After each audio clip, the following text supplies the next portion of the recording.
The massive hall fell silent as Speaker Vexthari raised her four arms. The Galactic Council chamber stretched for miles, filled with representatives from 847 different worlds. Some breathed oxygen like humans, others floated in tanks of methane gas. A few existed as pure energy, their thoughts displayed on crystal screens. Ambassador Wu Geho sat in the human section, his hands folded on the metal table. He had served Earth for 30 years. He had negotiated trade deals that fed billions. He had prevented 3 wars through careful words and patient diplomacy. Today none of that mattered. "The motion before us is clear," Vexthari announced. Her voice echoed through translation devices in thousands of languages. Should humanity be removed from all major galactic decisions and trade agreements? Deho watched the voting displays light up across the chamber. Red meant yes, remove the humans. Blue meant no, let them stay. Green meant undecided. The pattern became clear within seconds. A sea of red filled the massive room. The Zentarians voted red first. They controlled the shipping lanes in the outer rim. The crystalline collective followed, their pure thoughts showing disgust at human emotions. The hive minds voted as one mass of red light. "They think we are animals," whispered Captain Hanmaire from behind. "Deho," she commanded the human fleet escort that had brought the ambassador to this meeting. Her hand rested on her weapon, but Deho knew she would not draw it. Not here. Not yet. The Altarians voted red. The Void Swimmers voted red. The machine intelligence voted red with cold calculation. Even species that humans had helped in the past pressed the red button without hesitation. Dr. Park Jawan leaned forward in his seat. As Earth's chief scientist studying alien life, he had worked with many of these species. He had shared human medical knowledge that saved millions of alien lives. He had taught them about human art and music. None of that mattered now. 847 votes for removal, Vexthari announced. 23 votes against. 156 abstentions. The motion passes. The chamber erupted in alien sounds that the translators struggled to process. Some species cheered with ultrasonic calls. Others flashed colors of satisfaction. The Void Swimmers released clouds of dark gas that meant celebration in their culture. Deho stood slowly. He was an old man now, with gray hair and lines around his eyes. He had seen humanity reach for the stars and make contact with wonders beyond imagination. He had believed that words could build bridges between any species, no matter how different. "We request to address the council," Daho said into his microphone. "Denied," Vexthari replied without looking at him. "The vote is final. Humanity has 30 standard days to remove all personnel and equipment from Federation space. This includes all colonies, research stations, and trade posts." Captain Hanmaire stepped forward. She was young for a ship commander, only 32 years old. But she had fought pirates in the Kepler system and led rescue missions to dying worlds. Her crew respected her because she never asked them to do anything she would not do herself. "Our colonies have families," Murray said. "Children born on those worlds, where will they go?"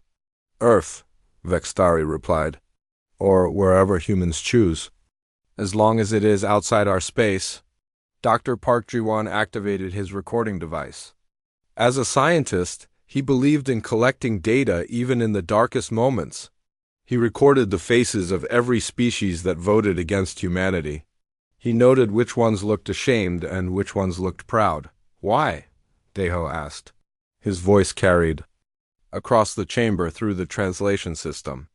"What have we done that deserves this?" A Zentarian representative stood up. Its body was tall and thin, with skin like blue metal. "Humans are too aggressive. You solve problems with violence. First and questions second. You start wars over emotional responses," added a crystal being, its thoughts flashing on the display screen. "Logic means nothing to your species." "You change too quickly," said the Hive Mind Collective. "Today you are peaceful. Tomorrow you are conquering. No one can predict human behavior." Deho listened to the accusations pile up. Too violent, too emotional, too unpredictable, too different. The same words he had heard in private conversations for years, now spoken openly in this great hall. "We helped you," Dr. Park Jawan said quietly, but his microphone picked up the words. When the plague hit the Rigel colonies, human doctors worked for months to find a cure. When the pirates attacked Centauri trade routes, human ships fought beside yours. And you expected gratitude? Replied a floating gas creature from the nebula worlds. That is very human. You do good things and then demand payment in respect. Captain Hanmai felt her anger rising. She had lost friends fighting for these ungrateful aliens. Good people who died protecting worlds they had never seen, for people who now rejected them. The decision is final, Vextari announced. Human. Representatives will leave this chamber now. Your embassy credentials are revoked. Your trade licenses are cancelled. Your military vessels will be escorted to the border of Federation space. Deho gathered his papers slowly. 30 years of careful diplomacy, destroyed in one vote. He looked around the chamber one last time, memorizing the faces that had condemned his species. There is something you should know, Deho said as he prepared to leave. Humans have long memories. We remember who helped us and who hurt us. We remember kindness and we remember betrayal. Is that a threat? Asked Vextari. It is a fact, Deho replied. Someday you will need us again. When that day comes, you will discover that humans also remember how to forgive, but we never forget. The three humans walked out of the chamber together. Their footsteps echoed. In the long hallways of Nexus Prime, the capital world of the Galactic Federation. Behind them, the aliens continued their celebration. Captain Hanmai contacted her fleet as they walked. All ships prepare for immediate departure. We are leaving Federation space. What about our people on the colonies? Asked Commander Kim. From the escort ship Thunder. Evacuation protocols, Murray replied. Everyone comes home. Dr. Park Jawan sealed his recordings in a protected data core. Future generations would need to know what happened here. They would need to understand why humanity was forced to stand alone among the stars as their ship lifted off from Nexus Prime. Deho watched the planet shrink behind them. Beautiful cities stretched across the surface, built by dozens of different species working together. Humans had helped build some of those cities. Human engineers had designed the power systems. Human artists had contributed to the great monuments. None of that mattered now. Sir, Captain Myray said from the pilot's chair, we are receiving messages from the colonies. They want to know what happened. Tell them the truth, Deho replied. Tell them we are going home. The ship jumped to faster than light speed, leaving the Federation behind. In 30 days, every human in the galaxy would return to Earth or the few colonies in human space.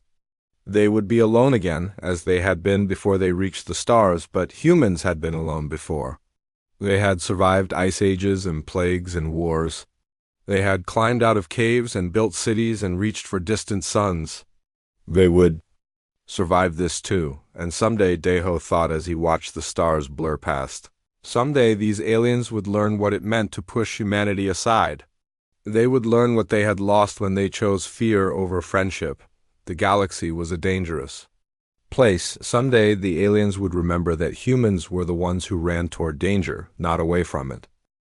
8 years had passed since the Great Exile. Earth looked different now. The orbital shipyards that once built vessels for alien trade routes now produced something else entirely. Ships designed by human minds for human needs, following human logic that no alien computer could predict. Engineer Ko Sunwoo floated in zero gravity, watching her latest creation take shape. The ship looked wrong to anyone familiar with alien design. Where alien vessels were smooth and logical, this one had rough edges and unexpected angles. Where alien ships followed mathematical perfection, this one seemed to grow organically like a living thing. The Ghost Drive is ready for testing, Ko Sunwoo announced to her team. She had worked on this project for 3 years, ever since the Federation cut off human access to their faster-than-light technology, the alien. FTL drives worked by folding space in predictable patterns. They were efficient and safe, but they also broadcast their location to anyone with the right sensors. The Ghost Drive worked differently. Instead of folding space, it convinced reality that the ship was already somewhere else. "It should not work," said Dr. Lee Hae-yeon from the observation deck. As the lead medical researcher, she was not an engineer, but she understood impossible things. Her own work had produced medical treatments that alien science said were impossible. Human intuition versus alien mathematics, Ko Sunwoo replied with a smile. "We have been proving them wrong for 8 years. The test ship activated its ghost drive. Space around it seemed to shimmer like heat waves rising from hot pavement. Then the ship simply was not there anymore. No flash of light. No burst of energy. It just stopped existing in that location. 30 seconds later, it reappeared near Mars. The sensors showed no trace of its journey, no energy signature. No disturbance in space-time. As far as the universe was concerned, the ship had never moved at all on Earth." General Yoon Tae-yeon reviewed reports from the hidden colonies. Humanity had not simply retreated to Earth after the exile. While the aliens celebrated their victory, human ships had quietly established bases in unexplored regions of space. The colonies were small and well hidden. They followed the Terran protocols that Yoon Tae-yeon had developed. No large cities that could be seen from space. No broadcasts that could be detected by alien sensors. No predictable patterns that alien minds could analyze. "We have 47 operational bases now," reported Colonel No Jin-wook, his chief of staff. "Each one is self-sufficient. Each one can support the others if needed." "And they are all invisible to Federation sensors?" Yoon Tae-yeon asked. "Completely. We use their own blind spots against them. They look for logical patterns, so we avoid logic. They scan for energy signatures they understand, so we use power sources they have never seen." The hidden colonies were growing. Human families lived on worlds the Federation did not even know existed. Children were born under alien suns, but they learned human ways. They learned to be unpredictable. They learned to survive. Dr. Lee Hae-yeon's medical breakthrough had made this expansion possible. While treating human refugees from the evacuated colonies, she had discovered something amazing about human genetics. Humans adapted to new environments faster than any known species. "We are not just surviving," Lee Hae-yeon explained to the Colonial Council. "We are evolving. Each generation born in space is stronger, smarter, more capable than the last. The children born on the lunar colonies could see in near darkness. The families living on high-gravity worlds developed stronger bones and muscles. The researchers working in deep space showed improvements in mental processing that amazed even human scientists.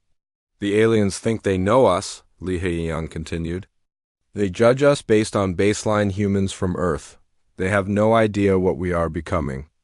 Meanwhile, human engineers reverse-engineered every piece of alien technology they could find. The Federation had demanded that humans leave everything behind when they evacuated the colonies. But humans were very good at hiding things. Ko Sunwoo's team had studied alien computers, weapons, and medical devices. They did not copy the designs exactly. Instead, they found ways to make them work better using human innovation. "Alien technology is like their thinking," Ko Sunwoo explained to her students. "Very efficient, but very rigid. It works perfectly under expected conditions and fails completely when something unexpected happens. Human technology was different. It was messy and unpredictable, but it adapted. A human weapon might not be as powerful as an alien one, but it would keep working even when damaged. A human computer might not be as fast, but it could solve problems that alien machines could not even understand. The ghost ships were the best example. By the 5th year of exile, human vessels could travel anywhere in the galaxy without being detected. They mapped Federation space in secret. They studied alien defenses. They prepared for a future that none of the aliens could imagine. Captain Cho Min-ho commanded one of these ghost ships. The Whisper was a small vessel with a crew of 12. It looked like space debris to alien sensors, but it could outrun anything the Federation had built. "New contact on long-range sensors," reported navigator Seo Yunho. "Unknown design, not Federation." Cho Min-ho studied the sensor data. The ship was massive, larger than anything humans had ever built. It moved in a straight line toward Federation space, ignoring all attempts at communication. "Send a coded message to Earth," Cho Minho ordered. "Priority 1, we have found something that the Federation needs to know about." But the message would not reach Earth for days. And by then, the unknown ship would be deep in Federation territory. On Earth, President An Suyang received the daily reports from the colonies. Human population was growing faster than ever before. New technologies appeared every month. Young people volunteered for dangerous missions to explore unknown space. "We are stronger now than we were 8 years ago," she told her cabinet. "The exile forced us to become self-sufficient. We depend on no one but ourselves." "What about contact with the Federation?" asked Foreign Minister Park Dongwon. "Some species have sent unofficial messages. They want to resume trade." "Let them wait," President An replied. "We tried friendship. We offered partnership. They chose fear instead. Now they live with the consequences." The truth was that humanity had learned important lessons during the exile.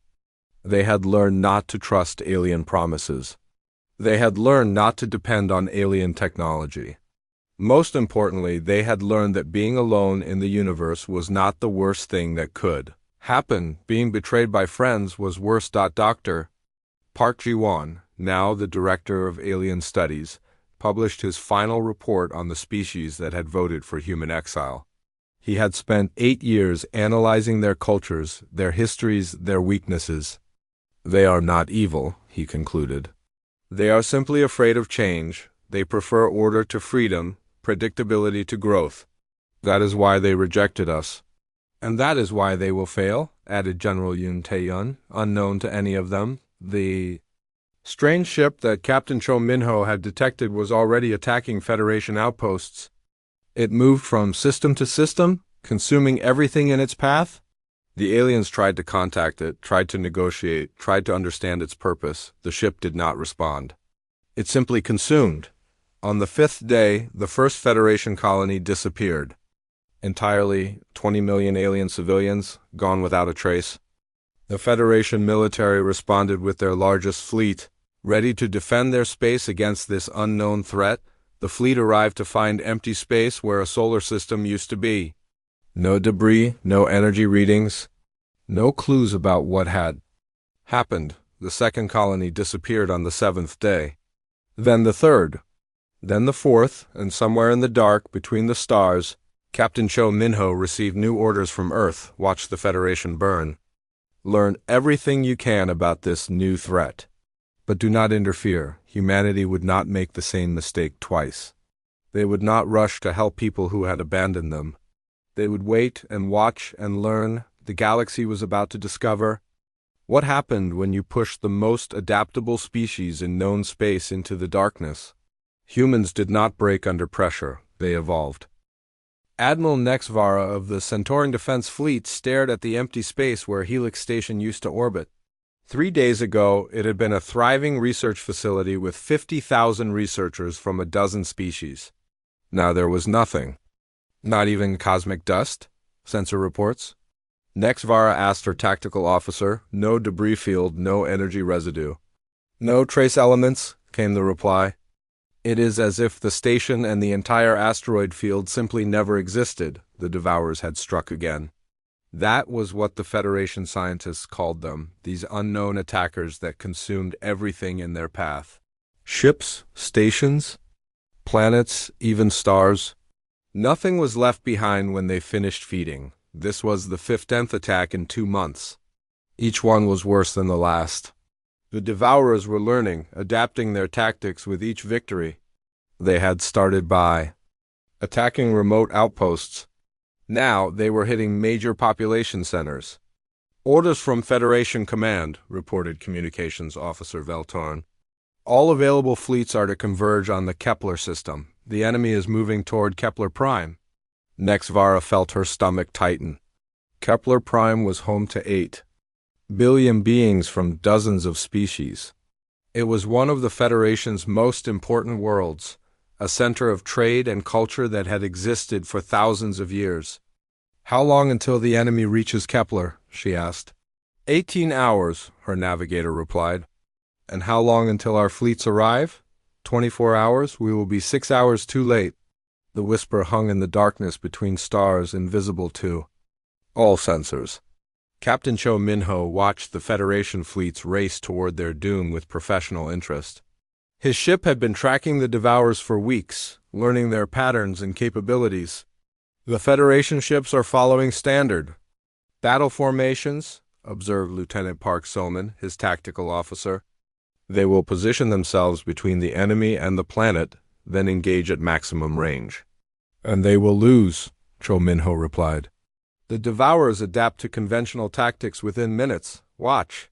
On the ship's sensors, they could see the massive Federation fleet taking position around Kepler Prime, 500 ships from 20 different species, each following their military doctrine perfectly. They formed defensive lines that had protected the galaxy for centuries. The Devourers arrived exactly on schedule. There were only 12 of them, but each ship was the size of a small moon. They moved in perfect formation, their black hulls absorbing all light and energy. The Federation opened fire immediately. Thousands of energy beams and projectile weapons struck the Devourer ships. The weapons that had destroyed pirate fleets and ended rebellions hit their targets with devastating force. The Devourer ships absorbed every shot. Their hulls seemed to drink the energy and grow stronger. Within minutes, they had analyzed every weapon type in the Federation arsenal, then they returned fire. The Devourer weapons were unlike anything the Federation had ever seen. They did not destroy ships in the conventional sense. Instead, they seemed to convince matter that it did not want to exist anymore. Federation vessels simply came apart at the atomic level, their crews dying instantly as their bodies forgot how to hold together. 200 ships gone in the first exchange, Navigator Seo Yunho reported quietly. The Federation is retreating, but there was nowhere to retreat to. The Devourers moved faster than Federation ships, and their weapons had unlimited range. They pursued the fleeing fleet and destroyed it piece by piece. Admiral Nexvara watched her fleet die around her. Her flagship, the Pride of Centauri, was one of the last ships still fighting. Her crew worked frantically to find some weakness in the enemy, some way to hurt them. Their hulls are regenerating faster than we can damage them, reported her science officer. Every weapon we use makes them stronger. What about unconventional attacks? Nexvara asked. Ramming speed? Self-destruct? The ships that tried ramming attacks were absorbed before impact. The enemy seems to feed on both matter and energy. Nexvara made the hardest decision of her military career. All ships retreat to the edge of the system, abandon Kepler Prime. But even as she gave the order, she knew it was too late. The Devourers were already moving toward the planet. They would consume 8 billion lives, and there was nothing she could do to stop them on Kepler Prime. Councillor Thekmor of the Rugelian Republic watched the orbital defenses fail one by one. The planet's shields were the strongest in the galaxy, powered by the core of an artificial star. They had never failed before. The Devourer ships simply touched the shields and they vanished. Not destroyed or overloaded. They just stopped existing, as if they had never been built. Evacuation status? Thekmar asked his aide. 12% of the population has reached the transport ships, came the reply. But the ships cannot launch. The enemy is jamming all propulsion systems. Through his office window, Thekmar could see the Devourer ships descending toward the surface. They were beautiful in a terrifying way, like geometric storms made of living darkness. Wherever they touched, matter began to dissolve and flow toward them. Buildings older than his civilization crumbled into streams of pure matter. Parks and lakes and mountains melted like ice in summer. The very ground beneath his feet began to feel unstable. Send a message to Federation Central, Thekmar ordered. Priority Alpha, the Kepler system is lost. The enemy cannot be stopped by conventional means. His aide looked confused. Sir, what do you mean by unconventional means? Thekmar did not answer.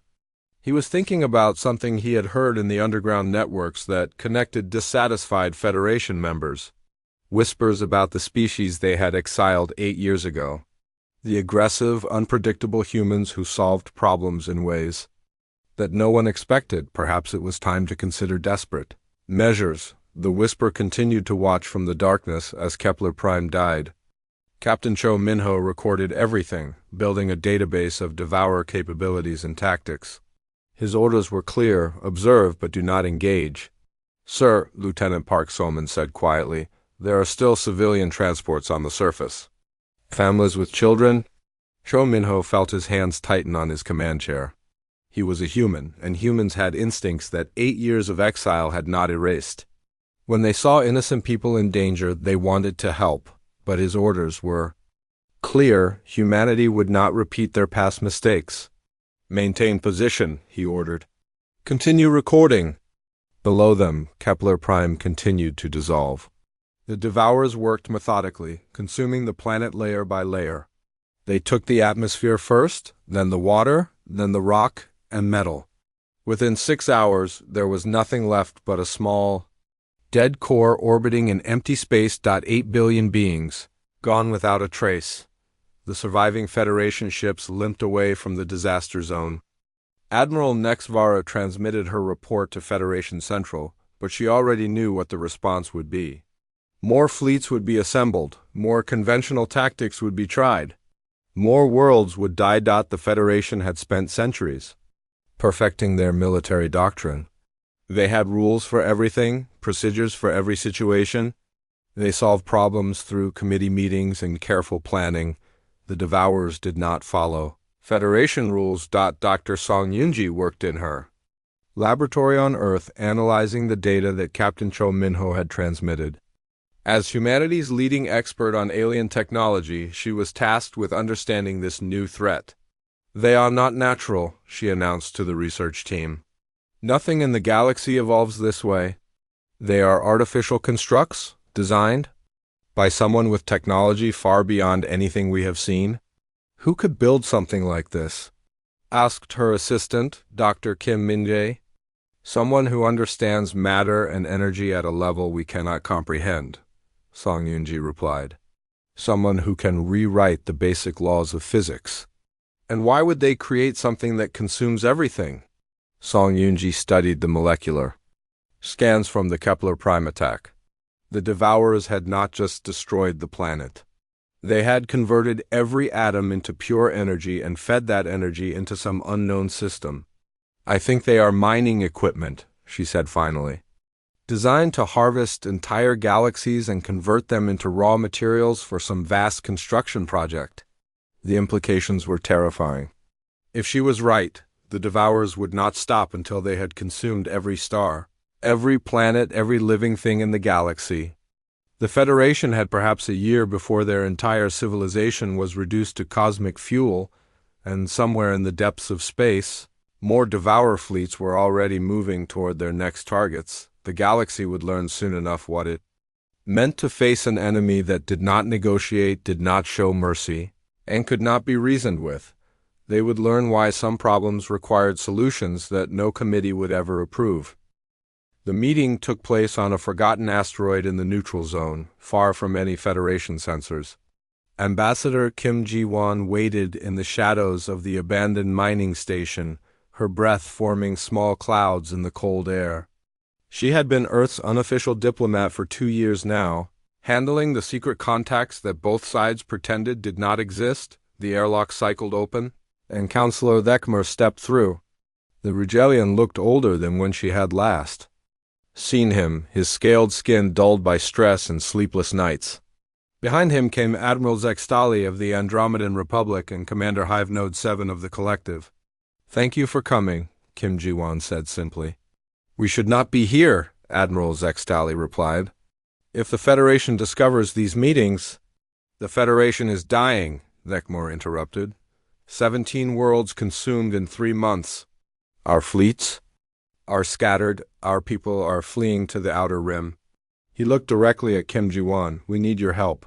Kim Ji-won had heard these words before, in different forms from different species, always unofficial, always denied if discovered. The proud aliens who had voted to exile humanity now came begging in the darkness. What exactly are you asking? Or, she said. Military assistance, Commander Hive Node 7 stated bluntly. The collective representative was a floating mass of interconnected minds, speaking in perfect unison. Human tactical expertise, human weapons technology.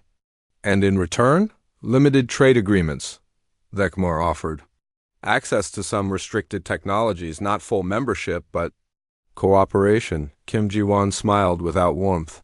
Let me understand this correctly. Your civilization is being destroyed by an enemy you cannot comprehend. Your military doctrine has failed completely. Your people are dying by the billions. And you offer us limited trade agreements? It is more than you had before, Admiral Zextali pointed out. Before, we had hoped that you might change, Kim Ji-won replied. Now we know better. Meanwhile, in the deepest vaults of Luna Base, Spy Master Lim Dong-yuk reviewed the intelligence reports that his agents had gathered from across Federation. Space, the human spy network had grown substantially during the exile years. When you were invisible to your enemies, you could go anywhere and see everything. The casualty numbers are worse than they are reporting, Agent Park Kyung-jin reported, via encrypted transmission. She had been undercover on the Federation capital world for 3 years, posing as a refugee from the outer colonies. Internal documents show 40% military losses and over 50 billion civilian deaths. What about their research into the Devourers? Lim Dong-yuk asked. Complete failure.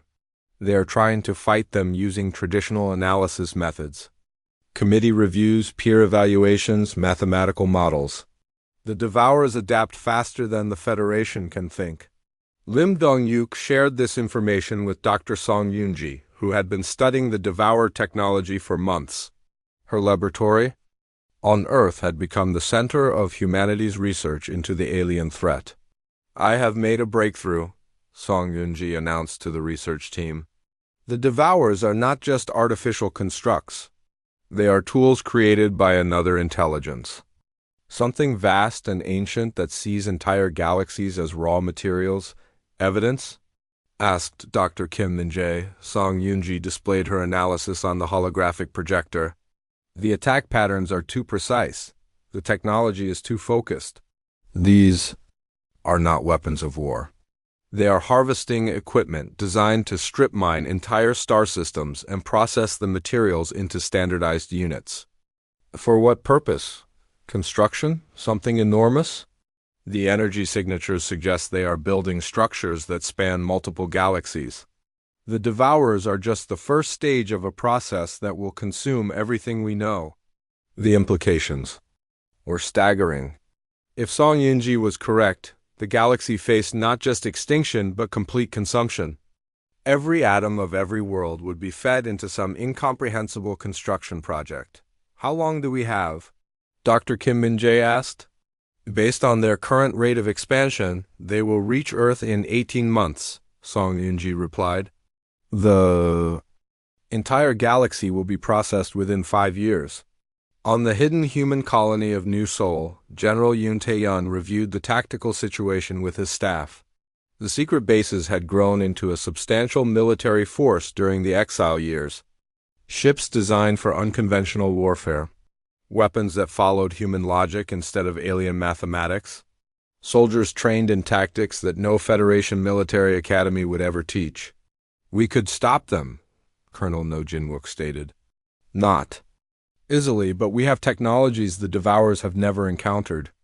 Our quantum disruptors could disrupt their matter conversion process. At what cost? General Yoon asked. Heavy losses. Maybe 70% casualties, but we could save the galaxy. To save people who exiled us without a second thought? The question hung in the air between them.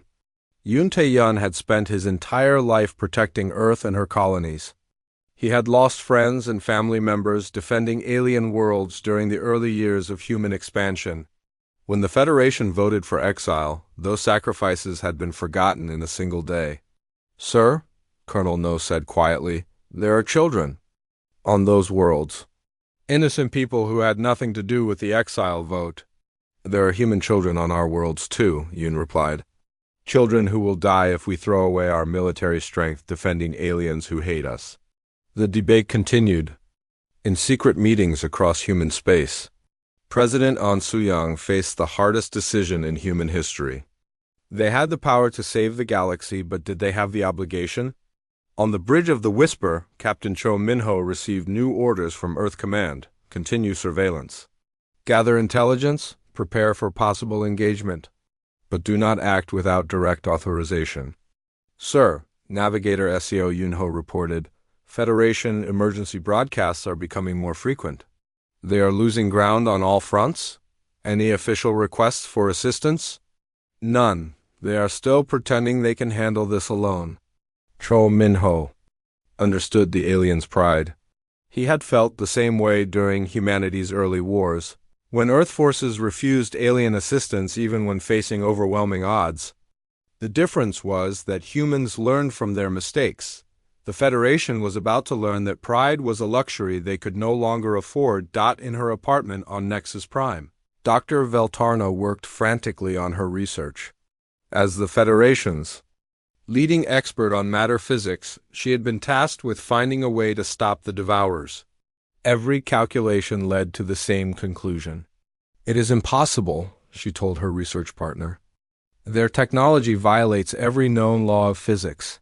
They convert matter to energy with perfect efficiency. They regenerate damage instantly. They adapt to any weapon we use against them. There must be something, her partner insisted. Some weakness we have not found. Dr. Veltarna pulled up classified files from the Federation archives. There is one possibility. The aggressive species we exiled. Their technology follows completely different principles. Intuitive rather than logical. Adaptive rather than optimized. You want to contact the humans? I want to survive, Veltarna replied. And humans are the only species that might be unpredictable enough to hurt these creatures. She was not the only Federation scientist reaching the same conclusion.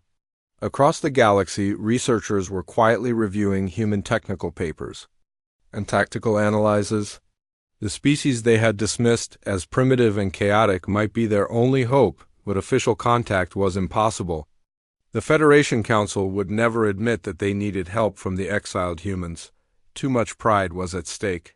Too many careers would be destroyed. So the contacts remained unofficial. Secret meetings in forgotten places. Coded messages hidden. And routine transmissions. Desperate whispers in the dark while their civilization burned around them.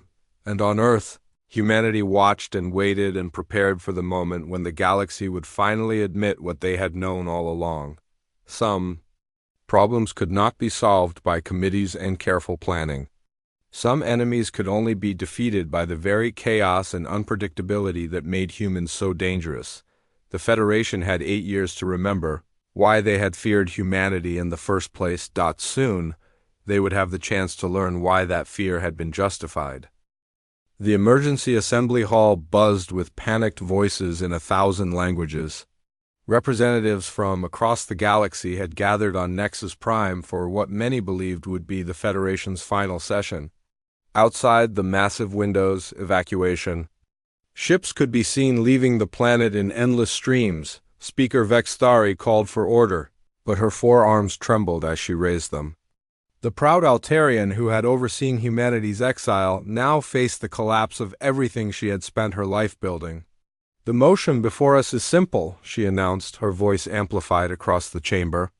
Do we formally request military assistance from the human species? The debate that followed was unlike anything in Federation history. Species that had maintained dignified silence for centuries now screamed at each other in raw terror. The crystalline collective's thoughts flashed angry colors on their display screens. The void swimmers released clouds of distressed pheromones. The hive minds argued among themselves, their unity finally broken. Councillor Thekmer stood to address the assembly. 63 worlds have been consumed. Our combined fleets have suffered 80% casualties. The enemy advances toward our core systems without slowing down. He paused, letting the numbers sink in. We are losing this war. Requesting human aid is admission of failure, declared Representative Kex Morta of the Titan Collectives. We have governed this galaxy for 10,000 years. Are we to beg for help from a species we exiled for their primitive aggression? That primitive aggression might be exactly what we need, Vecmore replied. The humans think differently than we do. Their unpredictability might confuse the Devourers. Admiral Zextali accessed the restricted military reports. Our intelligence suggests the humans have been preparing for this conflict. Their spy networks have infiltrated our space. Their fleets are larger than we expected. Their technology has advanced beyond our projections. The admission sent shock waves through the assembly. The Federation's greatest fear was that their exiled subjects had grown stronger during their isolation. Now that fear was becoming reality. What are they demanding in return? Asked the representative from the Spiral Worlds. Full Federation membership, Vextari replied. Voting rights equal to the founding species. Access to all restricted technologies. Reparations for the exile period. She hesitated before continuing. And command authority over joint military operations. The chamber erupted in outrage. Species that had ruled the galaxy since before Earth developed agriculture refused to accept humans as equals. The idea of taking orders from the exiled aggressor species was unthinkable. Never, declared the hive mind representative. We will find another way. What other way? Vecmar demanded. Our scientists have failed, our military has failed, our diplomats cannot even communicate with the enemy. What option remains? On Earth, President An Suyang watched the Federation debate through her spy network's feeds. The aliens who had exiled humanity with such certainty now argued like children while their worlds burned. They are offering to suspend the trade embargo, Foreign Minister Park Dongwan reported. Limited technology sharing. Restricted access to some Federation space. The same scraps they offered in the secret meetings, President An replied. They still think they are negotiating from a position of strength. What about their people? The civilians who will die if we refuse. President An turned to look out the window at Earth's rebuilt cities. During the exile years, humanity had grown stronger and more united than ever before. They had learned to depend only on themselves. They had discovered technologies that alien minds could not comprehend. Gather the cabinet, she ordered, and send a message to Fleet Admiral Kong Wujin. It is time to show the galaxy what 8 years of human development has produced. Fleet Admiral Kong Wujin received the President's message while reviewing the final preparations at the hidden naval base in the Veil Nebula.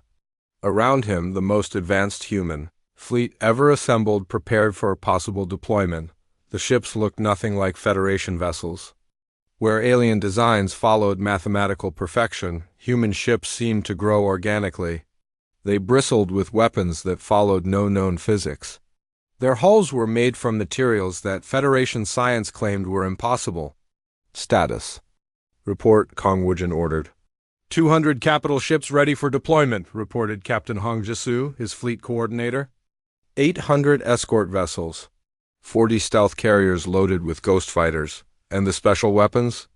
The chaos bombs are loaded and ready. The reality anchors are online. The probability scramblers are calibrated for maximum effect.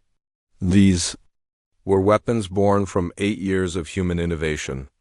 The chaos bombs created zones of random physics where even the Devourer's adaptive technology would fail. The reality anchors prevented matter conversion by fixing the structure of space-time itself. The probability scramblers made cause and effect unreliable, confusing any intelligence that tried to predict human actions. Sir, Communications Officer Yu Jihan reported, we are receiving the official Federation request for assistance. Kang Wujin read the message with growing anger. The Federation offered humanity a junior partnership in their own salvation. They demanded human blood and human sacrifice while offering nothing but temporary concessions in return. Transmit my response, he ordered. Back on Nexus Prime, the Federation Assembly received Admiral Kong's reply. Speaker Vexthari read it aloud to the stunned delegates. The human species appreciates the Federation's request for assistance. However, we must decline your generous offer of temporary concessions and limited partnership. Humanity has learned to value itself more highly than you value us. The chamber fell silent. After everything they had sacrificed, everything they had lost, the humans were refusing to help. However, Vextari continued reading, humanity recognizes that innocent people are dying while their leaders debate politics. Therefore, human forces will deploy independently to engage the devourer threat. We fight not for the Federation, but for the civilizations that deserve to survive. The implications hit the delegates like a physical blow. The humans were entering the war without Federation approval or control. They would decide which worlds to save and which to abandon. They would determine the terms of engagement and the conditions of victory. The Federation had lost control of their own salvation. On the command deck of the human flagship Defiance, Admiral Kong Wujin prepared to address his fleet. The ship hung in the darkness between galaxies, surrounded by the largest human armada ever assembled. "Attention all vessels," he announced. 8 years ago, the Federation decided that humanity was too dangerous to be trusted with responsibility. Today, they will learn the difference between being dangerous and being trusted. The fleet began to move toward Federation space. Ships that had been hidden for years emerged from the darkness like avenging angels. Their ghost drives carried them through dimensions that alien science did not recognize. Their weapons charged with energies that Federation physics claimed were impossible. "Sir," Captain Hongjisu reported, "Federation long-range sensors are detecting our approach. They are requesting identification and authorization codes." "Transmit this message," Kang Wujin replied. "This is the Terran Defense Fleet. We are here to save your galaxy. Try not to get in our way." The first human ships began entering Federation space just as the emergency assembly reached its final vote. The delegates who had spent hours debating whether to request human assistance now watched helplessly as humanity took action without their permission. "The humans are deploying to the Vega system," reported the military liaison. "The Devourers are 6 hours away from consuming Vega Prime.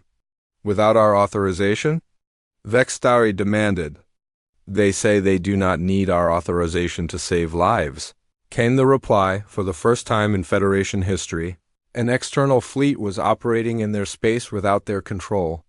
The humans had effectively declared themselves the protectors of the galaxy, regardless of what the Federation wanted. In her office overlooking the emergency session, Counselor Thekmore watched the first battle reports arrive from the Vega system. The human fleet had engaged 3 Devourer ships with tactics that made no sense to Federation analysts. Instead of maintaining formation and engaging at long range, the human ships scattered like a school of fish. They attacked from impossible angles using weapons that seemed to violate basic physics. They fought with a chaos that the Devourer's adaptive systems could not analyze or counter. And for the first time since the war began, the Devourers were retreating. "Send a message to the human admiral," Thekmore ordered her aide. "Tell him the Federation is prepared to discuss terms. What if he refuses?" Thekmore looked out at the evacuation ships fleeing Nexus Prime. The galaxy's oldest and proudest civilization was running from an enemy they could not understand, while the species they had exiled fought battles they could not win. "Then we learn to follow instead of lead," she replied. "And we pray that humanity is more forgiving than we deserve." The Battle of Vega Prime became the turning point that Federation historians would study for centuries. Human ships materialized out of empty space like ghosts becoming solid, their ghost drives depositing them in formations that made no tactical sense to any known military doctrine. Admiral Kong Wujin watched from the bridge of the Defiance as his fleet engaged the 3 Devourer ships. The massive alien vessels moved to intercept the humans using the same tactics that had destroyed every Federation fleet they had faced. "Enemy ships are analyzing our weapon signatures," reported Tactical Officer Choi Yunsiak. "Adaptation commencing." "Activate Chaos Protocol," Kang Wujin ordered. Across the human fleet, reality became unreliable. The Chaos bombs detonated in carefully calculated sequence, creating zones where the laws of physics became suggestions rather than rules.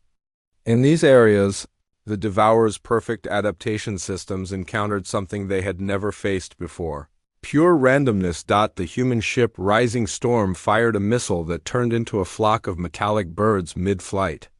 The destroyer New Horizons shot an energy beam that traveled backwards through time and hit its target before the trigger was pulled. The carrier Endless Night launched fighters that existed in 7 dimensions simultaneously. The Devourers tried to adapt, but adaptation required patterns. Human weapons followed no patterns because they were designed by human intuition rather than alien logic. Every shot was different. Every tactic was improvised. Every strategy was born from the chaos of human creativity.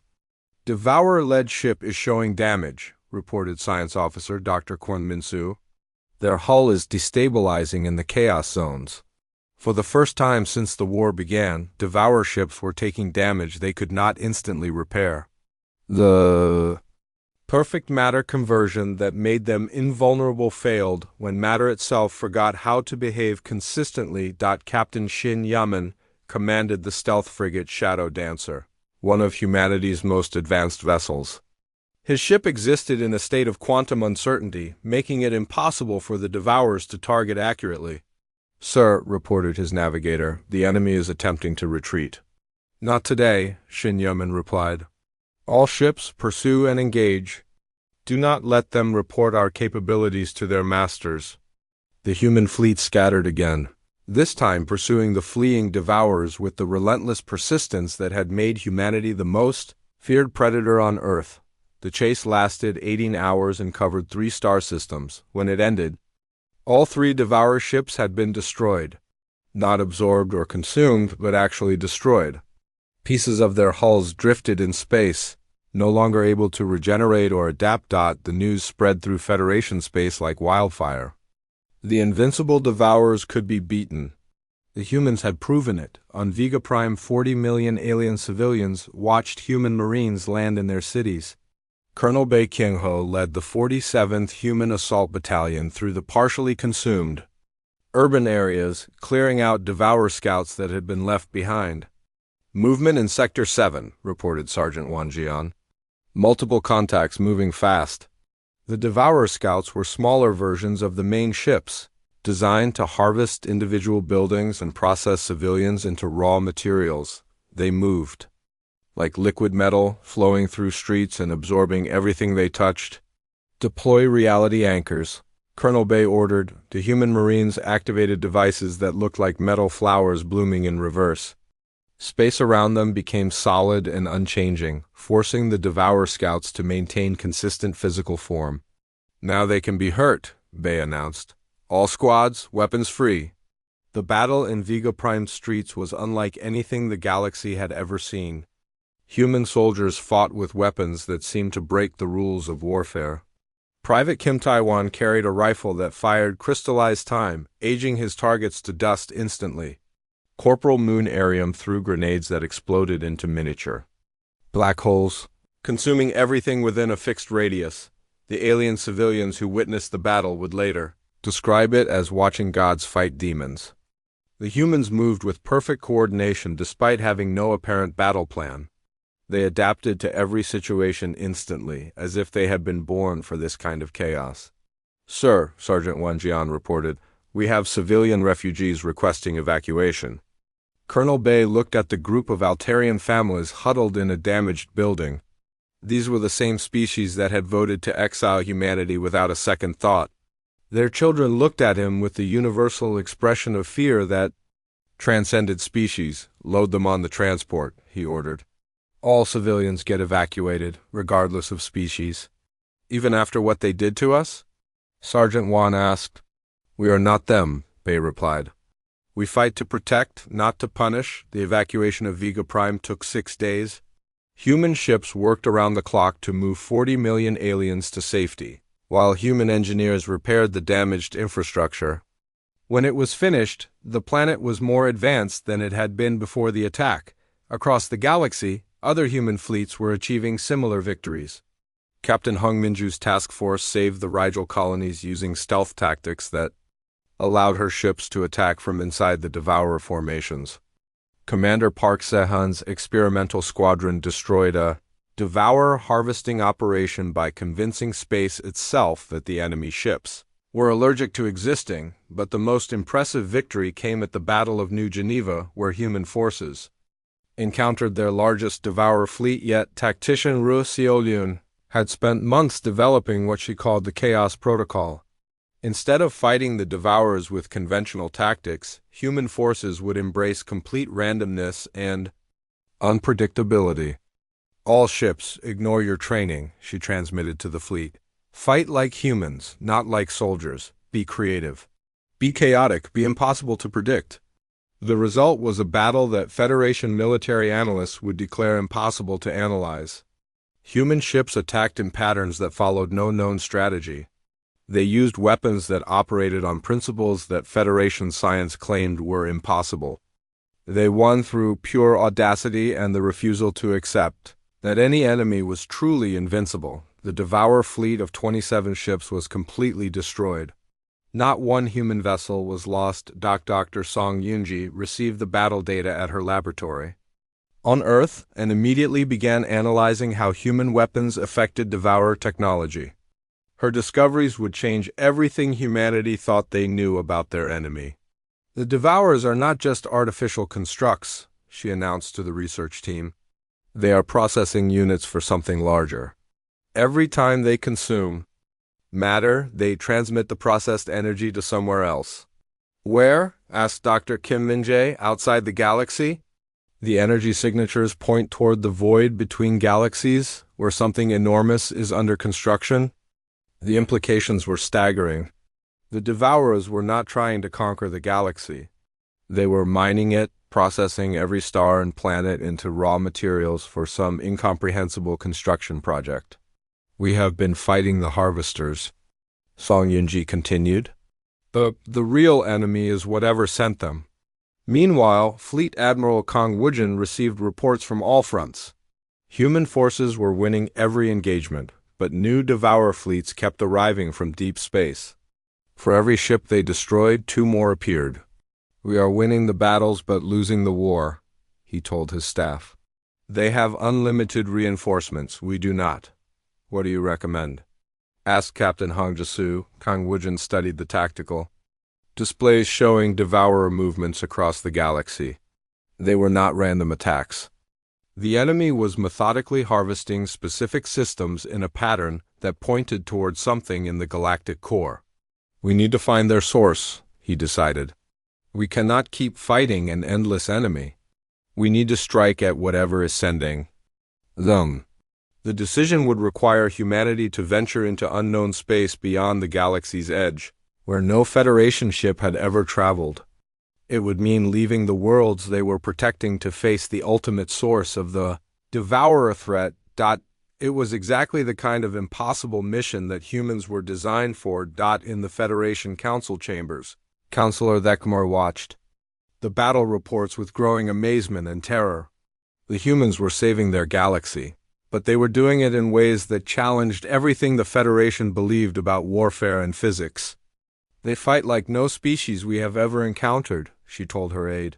No tactics, no strategy, no predictable patterns. Pure chaos given form and purpose. Is that good or bad?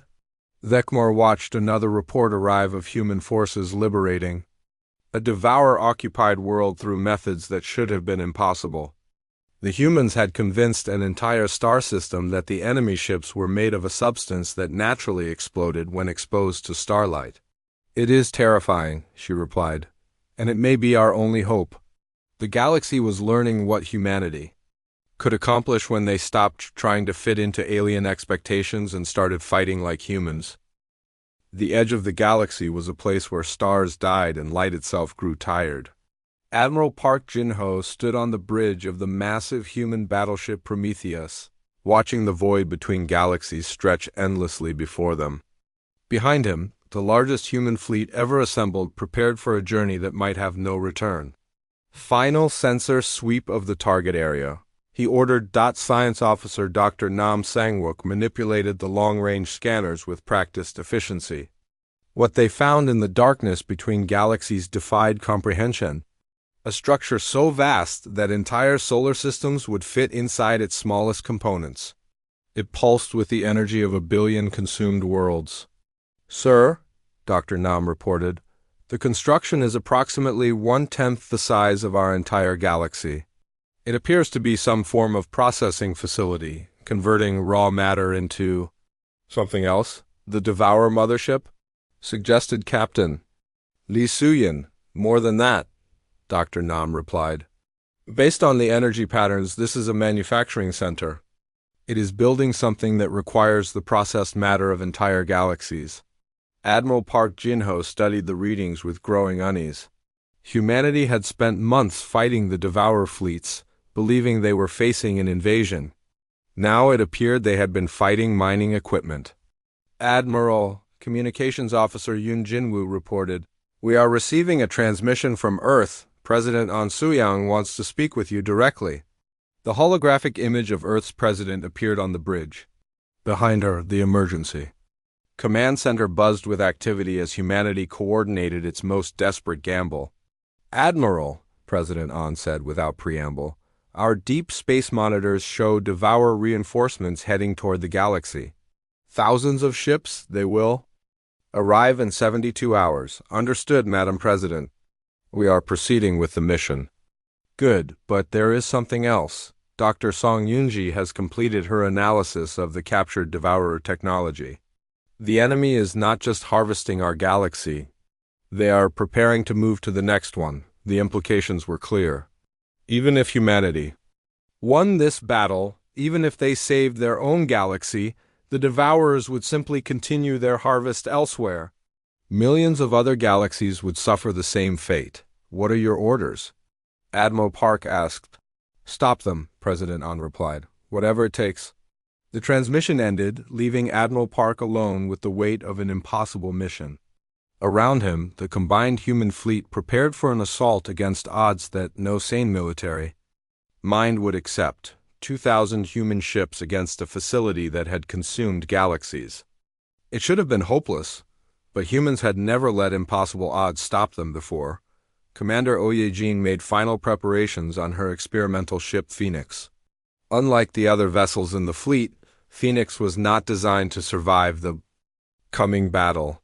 It was a weapon disguised as a ship, carrying technology that human scientists were not entirely sure would work. "Engineering status?" she asked her crew. "The reality disruptor is charged and ready," reported Chief Engineer Yang Min-ho. "The quantum torpedo bays are loaded with their maximum payload." "And the Phoenix drive?" "Unknown," Yang Min-ho admitted. "The theoretical calculations suggest it will work, but ... But we have never tested destroying something the size of a small galaxy before," Oh Ye-jin finished. "Understood." The Phoenix drive was humanity's most desperate invention. It would convert the ship's entire mass into pure probability distortion, creating a zone where cause and effect became meaningless. In theory, it could make the Devourer facility forget that it was supposed to exist. In theory. "Ma'am," Navigator Park Jung-woo said quietly. "Transmission from home. Personal message." Oh Ye-jin opened the message from her daughter on Earth. A simple video of a 12-year-old girl waving goodbye to her mother. No words about the mission or its importance. Just a child saying she loved her mother and wanted her to come home. Oh Ye-jin closed the message and sealed it in the ship's memory core. If Phoenix survived, she would watch it again. If not, at least the message would remain as proof that humanity had people worth dying for.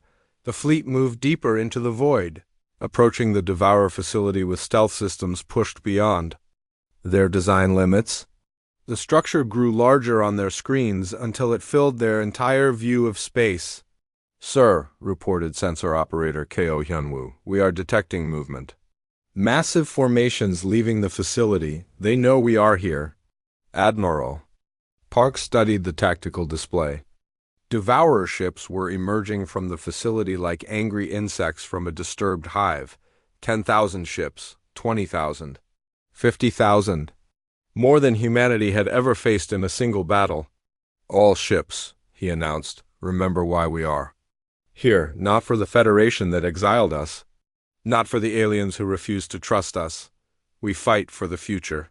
For the children who deserve to grow up in a universe that remembers what hope means. The battle began at maximum range, with human ships using every impossible weapon they had developed during 8 years of isolation. The first wave of chaos bombs created zones of random physics that confused the Devourer formations. Reality. Anchors prevented the enemy from adapting by forcing them to maintain consistent physical properties, but there were too many enemies.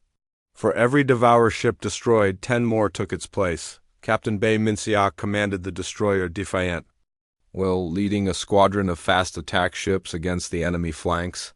His ships moved like dancers, weaving between Devourer formations and striking at weak points with weapons that operated on principles no alien mind could understand. "Sir," reported his weapons officer, "enemy adaptation is accelerating. They are learning our tactics." "Then we change tactics," Bay replied. "All ships switched to Pattern Chaos 7. Pattern Chaos 7 was not really a pattern at all. It was a complete abandonment of military doctrine in favor of pure human instinct. Ships attacked when they felt like attacking, retreated when intuition suggested danger, and cooperated through emotional understanding rather than tactical coordination. The result was beautiful and terrifying. Human ships moved like a school of fish that had learned to breathe fire, flowing around enemy formations and striking with the unpredictability that had made humanity the most successful predator species. On Earth, but even chaos had limits when facing overwhelming numbers. "Admiral," Captain Lee Suyin reported from the heavy cruiser New Dawn, "we have lost 40% of our forces. The enemy is converging on our position." Admiral Park made the hardest decision of his career. "All ships withdraw to minimum.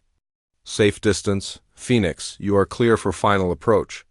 Commander Oyejin felt her heart rate steady as Phoenix separated from the main fleet. Around her ship, space filled with Devourer vessels attempting to intercept her final run.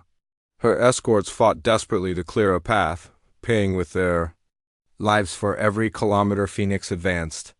"Engineering," she called. "How long until the Phoenix drive is ready?" 2 minutes, Commander," Yang Minho replied.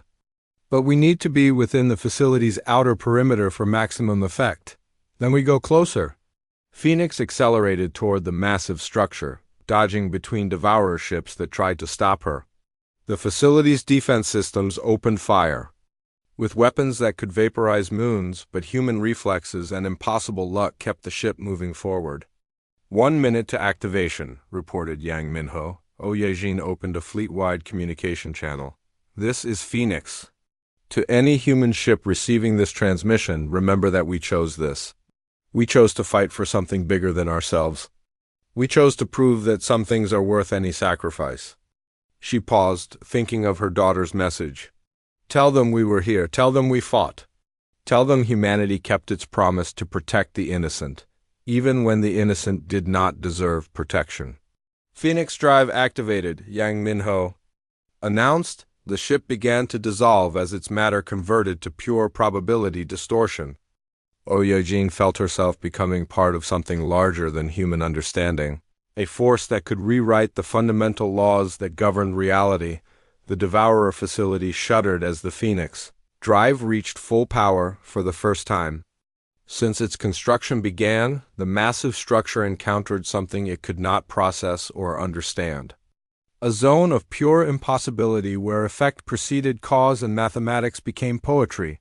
The facility began to forget how to exist. Chain reactions spread through the structure as systems designed with perfect logic encountered complete chaos.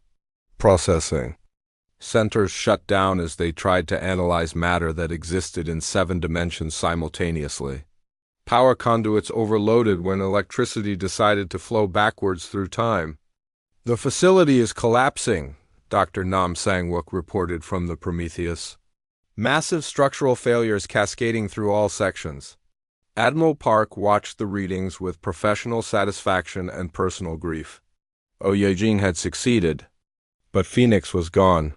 The bravest human he had ever known had sacrificed herself to give the galaxy a future. The Devourer facility died like a living thing, its death throes visible across multiple galaxies. The ships that had emerged to defend it simply stopped functioning as their control signals were cut. Without central coordination, they drifted in space like abandoned toys. But humanity's victory came at a terrible cost. Of the 2,000 ships that had entered the void, fewer than 200 remained operational. 90% casualty. 3 years had passed since the Battle of the Void, and the galaxy bore little resemblance to the one that had exiled humanity. On the rebuilt capital world of New Nexus, Chancellor Moon Jiang stood before the Grand Assembly of Species, the first human to hold the highest office in galactic government. The assembly hall had been redesigned after the Devourer War, where the old Federation chamber had separated species by rigid hierarchies. The new hall mixed representatives together in a pattern that encouraged cooperation rather than competition. Human architects had designed it using principles of chaos theory, creating a space where unexpected connections could flourish. Today marks the 3rd anniversary of humanity's sacrifice at the Void, Chancellor Moon announced to the assembled representatives. We gather not to celebrate victory, but to remember the price that victory required. In the front row, Ambassador Wu Deho sat with the other survivors of the old Federation. The elderly diplomat had lived to see humanity's exile reversed and their contribution acknowledged, but the years had aged him beyond his chronological years. The weight of watching 2 civilizations nearly destroy each other had left its mark. Behind him sat Memorial Keeper Jun Inhai, the curator of the monument to human sacrifice that had been built where the old Federation Council chamber once stood. She had spent 3 years collecting the stories of every human who had died in the war, ensuring that their sacrifice would never be forgotten. The Terran Accords established new principles for our galaxy, Chancellor Moon continued. No species shall be judged unworthy of citizenship based on their nature. No civilization shall be excluded from representation because they think differently. No people shall stand alone when they need help. The applause that followed came from 3,000 different species, each expressing approval in their own way. The crystalline beings flashed colors of agreement. The gas clouds pulsed with harmonious frequencies. The machine intelligences transmitted mathematical proofs of support. But the most important audience was not in the hall. Across the galaxy, on worlds that had been saved by human sacrifice, children of a dozen species learned about the war that had changed everything. On New Rigel, Altarian students studied human tactical doctrine alongside their traditional military history. Their teachers explained how chaos and unpredictability could defeat even the most perfect enemy, and how sometimes the most dangerous species made the most reliable allies. In the Centauri system, young engineers learned to build machines that followed human intuition rather than pure logic.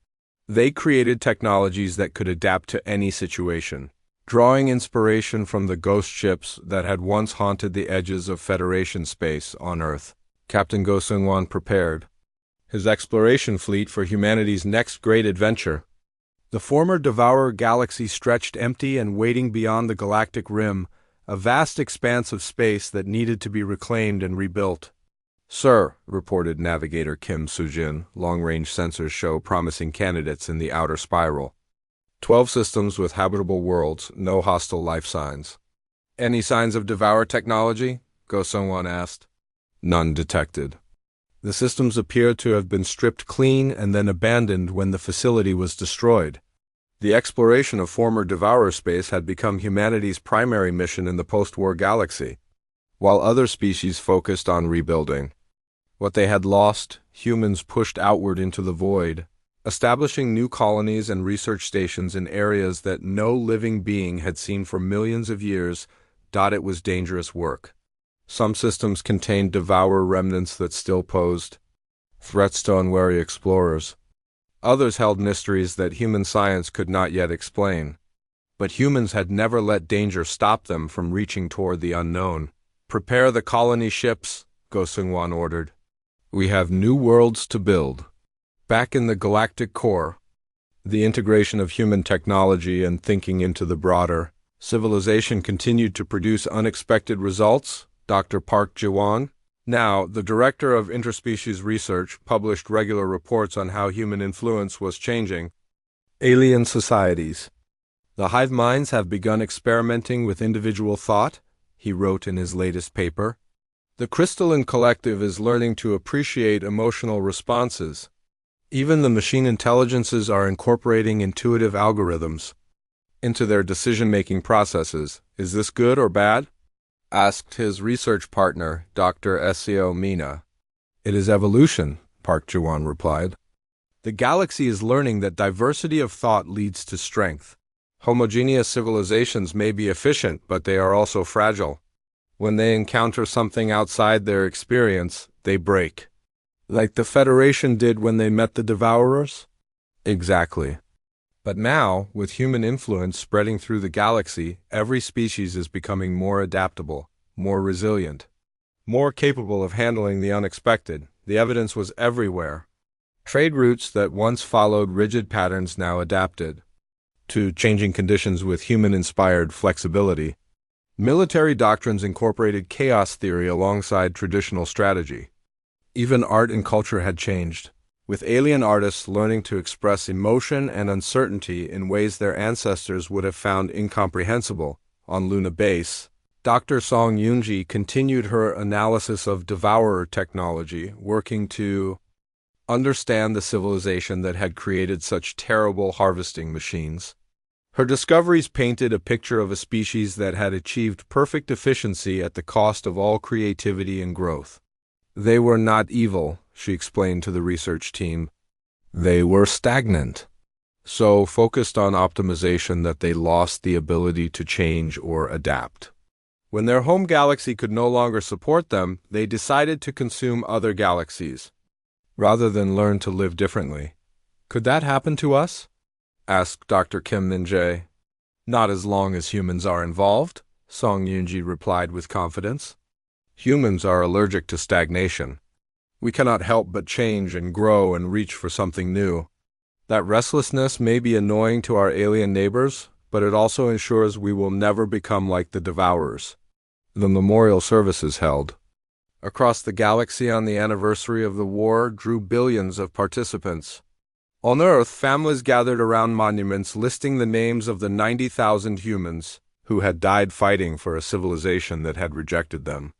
Children who had never known war learned about heroes like Commander O, Yejin, and the crew of Phoenix, but the most moving ceremony took place on a small asteroid between galaxies, where the Phoenix Memorial Beacon marked the site of humanity's greatest sacrifice. Ambassador Wu Deho, now in his 80s, made the long journey to speak at the dedication. They came here, he said, his voice carried across space to every inhabited world, not for glory or conquest, but because they believed that some things were worth dying for. They believed that innocence deserved protection, even when that innocence had shown them no kindness. The beacon itself was a work of art that transcended species boundaries. Human engineers had built it using materials from every world in the galaxy, contributed voluntarily by species that wanted to honor the sacrifice. It pulsed with a light that could be seen from neighboring galaxies, a permanent reminder of what had happened here. We remember them not as soldiers but as gardeners, Wu Deho continued. They planted seeds of hope in the darkest soil imaginable, and from those seeds grew the future we now share. In the audience, young beings from species that had never known war listened with rapt attention. To them, the idea that civilizations might reject each other based on fear seemed as ancient and incomprehensible as the idea that anyone might choose efficiency over growth. On the frontier worlds, the new mixed colonies represented the galaxy's future. Human families lived alongside Altarian researchers, Rigelian artists, and Centaurian engineers. Children grew up speaking multiple languages and thinking in patterns that borrowed from dozens of different cultures. Captain Leung-soo commanded the first integrated military unit, a fleet where human ships served alongside alien vessels under unified command. The cooperation that had been impossible during the Federation era now seemed natural to young officers who had grown up in the post-war galaxy. Sir, reported his crystalline collective navigation officer, we have completed the patrol of Sector 47. No signs of devourer remnants or other hostile activity. Very good, Li Jiangsu replied. Set course for Sector 48 and remind the crew that we have shore leave scheduled on New Geneva when we complete this sweep. The casual interaction between human and alien crew members would have been impossible during the Federation era. Now, it was so common that nobody even noticed it anymore. In the research stations built on former Devourer worlds, human and alien scientists worked together to understand the technology that had nearly destroyed them. Dr. Nam Sangwook led a joint team studying the principles of matter conversion, hoping to find peaceful applications for the same forces that had powered the harvesting machines. We are learning to heal what they learned to destroy, he explained to a group of visiting students. The same energy that once consumed worlds now powers our hospitals and factories. Is it safe? Asked a young void swimmer whose species had nearly been extinct when the war began. Nothing is completely safe, Dr. Nam replied with a smile. But humans have learned that safety with